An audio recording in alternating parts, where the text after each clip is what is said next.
All right, so our next presentation is Madeleine Fyles, a PhD candidate at the Department of Anthropology. Her talk is titled Ancient Trees or Ancestral Roots. Here's a question. How can we speak to the dead? How can we ask questions about who people were and how they saw the world around them if they died hundreds or even thousands of years ago? Well, this is an important question for archaeologists like myself. And I answer it by doing what archaeologists do best. I go out into the field and I conduct archaeological excavations to try and piece together ancient worldviews based on the materials or artifacts that people left behind. If we encounter them, human remains can tell us a great deal about past lives, and we ensure that they're treated respectfully and with the proper care for present-day communities. My research takes me to the north coast of Peru, where I study a culture called the Moche that existed over 1,000 years ago.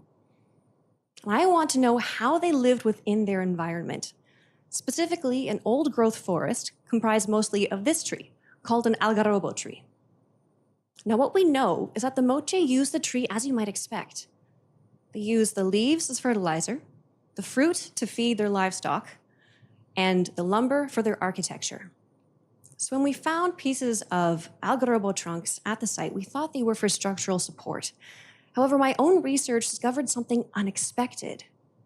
I found that in some areas, the trunks were present in places where there was no need for structural support whatsoever. Instead, the Moche people had incorporated the tree directly into their rituals, particularly rituals of human sacrifice. I found cases where sacrificed individuals were buried with a single trunk of an algarrobo tree, placed sometimes at the head, sometimes at the feet, but coming out of the ground almost like a living tree. So my question became, is there some connection between ritual and death and this particular tree for the Moche people? Well, I believe the Moche may have considered the algarrobo as an ancestor. Ancestor worship is a common occurrence in ancient Peru and is directly related to human sacrifice. And I think the presence of this tree within these rituals was intentional and connected ideas of ancestry and memory directly to the forest. Now, to support this idea, I did some digging, this time not in the ground, but in the library.